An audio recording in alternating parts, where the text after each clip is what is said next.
Corona संक्रमण के दौरान कुछ लोग तो सेवा भाव से लोगों की मदद करने में लगे हैं, तो वहीं कुछ लोगों के लिए पैसे कमाने का यह बेहतर अवसर मिल गया है, जिसे भुनाया जा रहा है। दवा दुकानदार ही चिकित्सक बन लोगों के बीमारी का लक्षण सुनकर खुलेआम दवा बेच रहे हैं, तो डॉक्टर भी पैसे कमाने की होड़ में लगे हुए हैं और ऐसे कोरोना काल में दवाइयों की कालाबाजारी करने में लगे हुए हैं। ऐसा ही एक मामला अमेठी से सामने आया है, जहां के गौरीगंज हॉस्पिटल के L2 इंचार्ज आरपी गिरी ने आपदा को अवसर बनाया। हॉस्पिटल इंचार्ज आरपी गिरी रात के अंधेरे में खुलेआम रेमडेसिविर इंजेक्शन की कालाबाजारी कर रहे हैं। यहाँ हॉस्पिटल इंचार्ज 5,000 रुपए में एक रेमडेसिविर इंजेक्शन के रूप में बेच रहे हैं। अभी तक तो खबरें आमतौर पर सुनी जा रही थी कि रेमडेसिविर की कालाबाजारी तो हो रही है, पर हॉस्पिटल के अंदर से हो रही है, ये खबर पहली बार सामने आई है। पूरा मामला आपको बताते हैं। अमेठी के जिला अस्पताल, जहां कोरोना मरीजों के लिए बनाए गए L2 चार्ज जिले के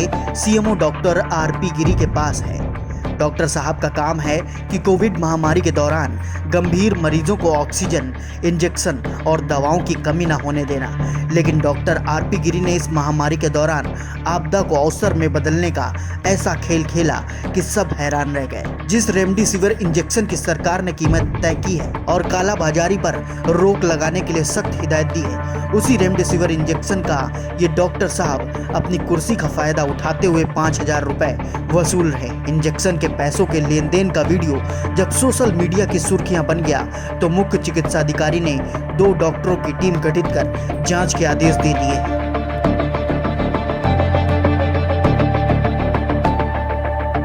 अभी मामला मेरे संज्ञान में आया है, उसके लिए मैंने 1-2 चिकित्सकों की जांच दल बना दिया है और उसकी जैसे ही रिपोर्ट आएगी उस पर कार्रवाई की जाएगी। अभी तक कोई कार्रवाई नहीं की गई? जांच की रिपोर्ट आने के बाद ही कार्रवाई की जाएगी। तो वहीं 5,000 रुपए में रेमडेसिविर इंजेक्शन बेचते ACMO का वीडियो सोशल मीडिया पर वायरल होने के बाद आरोपी डॉक्टर ने सफाई देना शुरू कर दिया और सारा ठीकरा CMO के ड्राइवर रजित राम पर फोड़ दिया। आरोपी डॉक्टर का कहना है कि यहाँ जो भी दवाएं हैं वो सभी निःशुल्क हैं और किसी से कोई पैसा नहीं लिया जाता। पिछले दिनों मैंने CMO के ड्राइवर के खिलाफ शिकायत की थी, जिसकी जांच चल रही है और एक मामले की जांच मैं खुद कर रहा हूँ। उसी खुन्नस में उसने जबरदस्ती ये वीडियो बनाकर वायरल कर दिया है। उन्होंने बताया, वीडियो में जो पैसे दिख रहे हैं वो मैं अपने आदमी को उसका वेतन दे रहा हूँ। इसके अलावा जिला अस्पताल में साफ सफाई का टेंडर भी रजित राम के भतीजे का था, जिसे डॉक्टर साहब ने निरस्त करवा दिया। इसी सब पर दबाव बनाने के लिए रजित राम ने इन्हें फंसा दिया। फिलहाल अब अपने को फंसता देख डॉक्टर साहब ने रजित राम के खिलाफ मुकदमा दर्ज कर अपने को पाक साफ बताने का भरकस प्रयास किया है।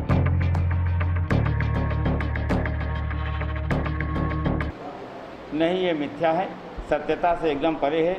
मेरे अस्पताल में जो भी संसाधन उपलब्ध हैं वो सभी को निःशुल्क दिए जा रहे हैं। किसी को भी इसके बदले में कोई प्रलोभन या कोई पैसा या रुपया कहीं कोई स्वीकार नहीं किया जा रहा है, ना किसी के द्वारा ऑफर किया जा रहा है।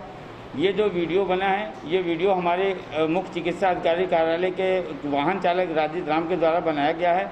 ये षड्यंत्र के तहत बनाया गया है।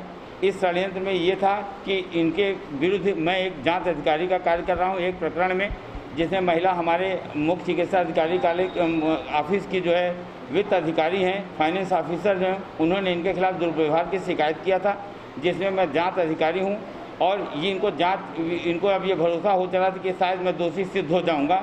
इसलिए लगातार मेरे पीछे 15-20 दिनों से दबाव बनाए हुए थे कि मैं इनको निर्दोष सिद्ध कर दूँ।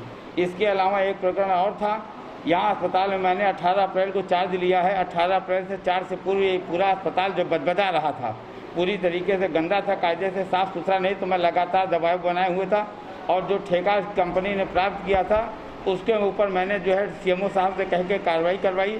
तो उस कार्रवाई में हुआ ये कि यहाँ एक जो सुपरवाइज़र था उस कंपनी का, वो हटा दिया गया, जो कि राजीव राम का भतीजा था।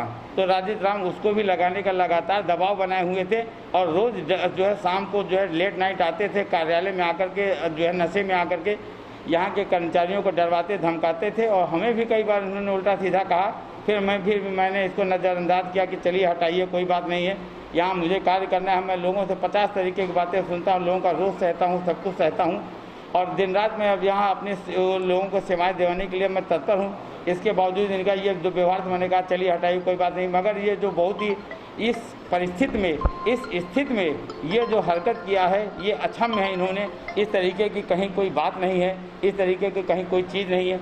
जो कुछ भी किया ये अपने भतीजों को लगवाने के लिए और अपने आप को निर्दोष सिद्ध करवाने के लिए इन्होंने किया, जो है यही एक वो है। और कहीं कोई क्या फंसाने के लिए पूरा षड्यंत्र रचा गया है? हाँ, ये इन्होंने षड्यंत्र फंसा करके कि इसको मैं गिरफ्त में ले लूँगा तो ये मेरा कार्य हो जाएगा, मेरा भतीजा भी लग जाएगा। तो क्या आप कुछ कार्रवाई करवाएंगे उसको? हाँ बिल्कुल, मैं प्रशासनिक कार्रवाई के लिए मैं पत्र लिखूंगा और शासन प्रशासन को इस बात के लिए सूचित कराऊंगा।